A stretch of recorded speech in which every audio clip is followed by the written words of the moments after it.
Arno Stark will stop at nothing to defeat the extinction entity, even if he has to go through his own family legacy to do so. What'll happen next? Well, let's hop into the pages of Iron Man 2020 issue number 3 and find out together, shall we? Alrighty then, so as the comic opens up, we check back on in with Herbie, formerly of the Fantastic Four, still reeling from the defeat the robot revolutionary suffered at the end of the previous issue. Arno had managed to trick all of these robots and AIs into an ambush by saying that he was going to upload a brand new program that would rob them all of their independence. People like Machine Smith questioned if such a piece of software did exist, and to their shock and horror, it actually does. Now while this is going on, Mark I, aka the Artificial Tony, who we've been following around all throughout this Dan Slott Iron Man run, is duking it out with his brother Arno, Iron Man 2020. Tony tries to get under Arno's skin, saying that for all his bluster about being a better scientist and a better CEO, he's running around in the God Killer armor right now that Tony himself made, and surely if he made it, he can take back control, right? Well, that too unfortunately ends up being another dead end. Arno may be a bit of a sociopath, but he is smart enough to plan ahead.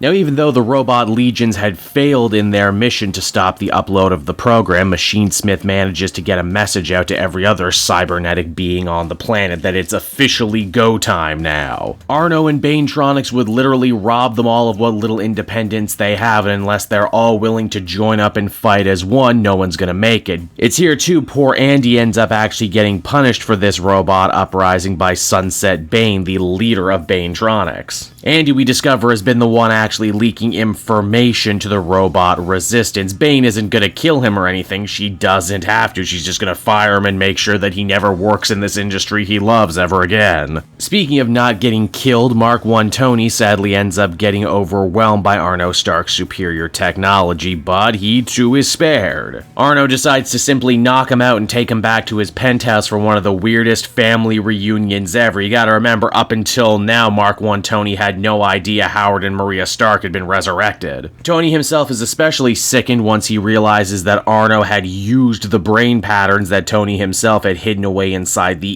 Escape program, seeing as these corrupted versions of his parents' mind already tried to kill him once, and there's no telling what they'll do now. Arno tries to be diplomatic, saying that all he ever wanted to do was to save the Earth from the extinction entity. In fact, it's the whole reason Recorder 45 had come to the Starks originally and why he'd been born. That's all holdover from the Gillen run, in case you're wondering. It's been so long, there's probably a good chance people out there have no idea what that's been about. Long story short, Arno maintains that the only way to push back the entity and save the Earth is for man and machine to unite together under one powerful leader, and naturally Arno chose himself. Granted, his dream is going to be basically impossible now that robots have risen up, started demanding rights, and chosen Mark I Tony to be their leader. So what we basically get is a Star Wars moment. Join me, Mark I Tony, join me on the dark side, and together we can rule / save / whatever the world together as a family.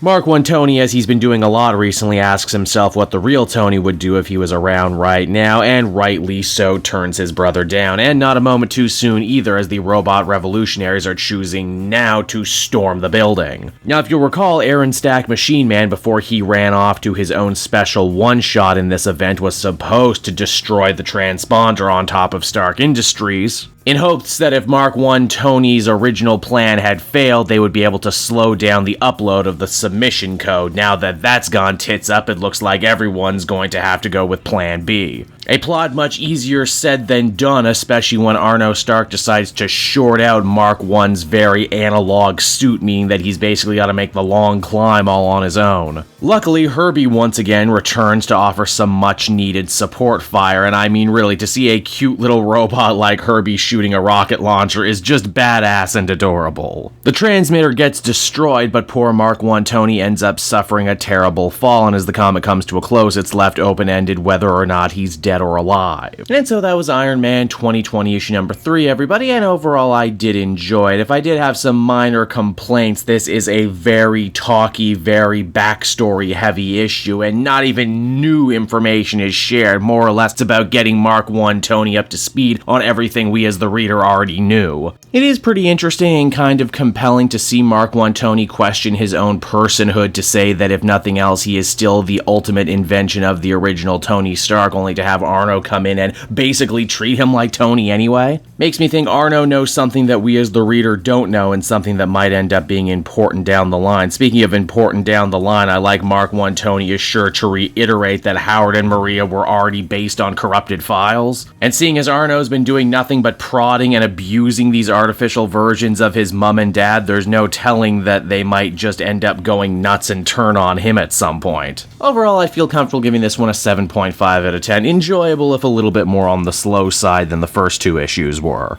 Hey there everyone, it's your old pal Cape Joel again, and if you're seeing me right now, it means you watched to the end of the video, of which I will always be appreciative of. It really helps with retention and all that other good YouTube stuff. If you really like my work, you can check me out on social media. I have links down in the description of the video you're watching right now to all my different socials. I got the Twitter, I got the Instagram, I got the Facebook. I'm very easy to be reached, and if you follow me there, you can be the first to know about when a new video goes live. And with that, I will bid you all adieu. Bye-bye.